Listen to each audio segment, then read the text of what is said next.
আমাদের এই পুরো সিরিজ ব্যাপী আমরা মূলত ডাটাবেজ নিয়ে এই সিরিজটি কন্টিনিউ করব। সো আমাদের এই সিরিজটি আসলে কোথায় কাজে লাগবে? আমাদের এই সিরিজটি মূলত কাজে লাগবে হচ্ছে যে কেউ যদি অ্যাজ এ ডাটাবেস অ্যাডমিনিস্ট্রেশন কিংবা সফটওয়্যার ইঞ্জিনিয়ার ইন্টারভিউ প্লাস হচ্ছে যদি কেউ ব্যাংকের আইটিতে পরীক্ষা দিতে চান এবং অন্যদিকে কেউ যদি চান যে আমি বুয়েট কিংবা অন্যান্য বিশ্ববিদ্যালয়ে মাস্টার্স ভর্তি পরীক্ষা দিব, তার ক্ষেত্রেও এই আমাদের ডাটাবেস সিরিজটি খুবই কাজে লাগবে। So it is fully free. I am sharing my experience of the database. আমার প্র্যাকটিক্যাল এক্সপিরিয়েন্স, আমি প্রায় 4 বছর ধরে যে সফটওয়্যার ইঞ্জিনিয়ার হিসেবে কাজ করছি, কাজ এখনো করতেছি অ্যাজ এ সফটওয়্যার ইঞ্জিনিয়ার হিসেবে আইটি কোম্পানিতে।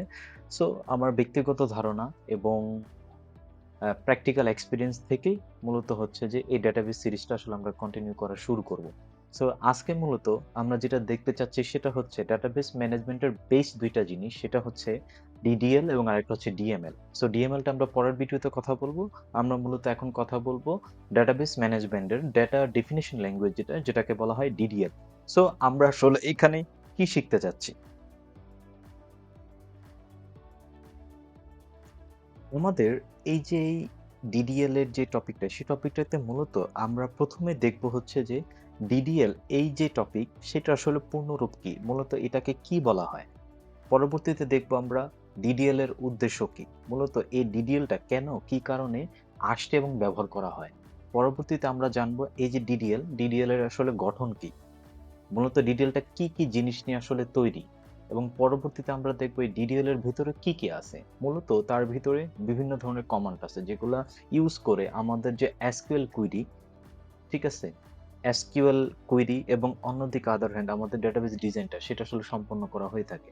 তার মধ্যে কিছু কমান্ড আছে যেগুলোকে আমরা বলতেছি প্রধান কমান্ড সমূহ। পরবর্তীতে আমরা দেখতেছি কার্যকারিতা, মূলত এই ডিডিএলটা ব্যবহার করলে কি ধরনের উপকারিতা আমাদের হয় এবং কেন আমাদের এটা ব্যবহার করতে হয়।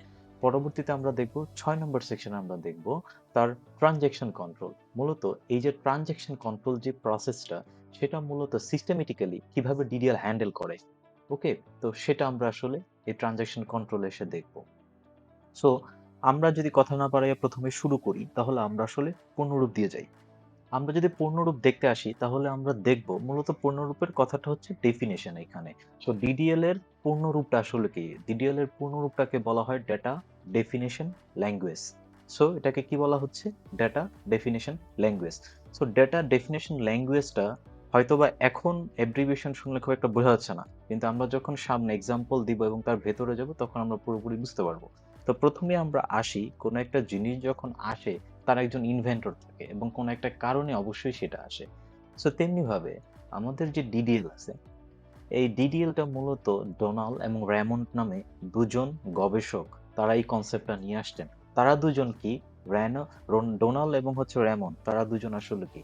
ডোনাল্ড এবং রেমন্ড তারা দুজন হচ্ছে আইবিএম এর গবেষক, যারা মূলত ডেটাবেস নিয়ে অনেক গবেষণা করছেন এবং তারাই মূলত আসলে এই যে ডিডিএল এবং ডিএমএল এর যে কনসেপ্টটা সেটা নিয়ে আসছেন। সো ডিএমএলটা আমরা পরে দেখবো, আমরা আপাতত ডিডিএলটা চিন্তা করি।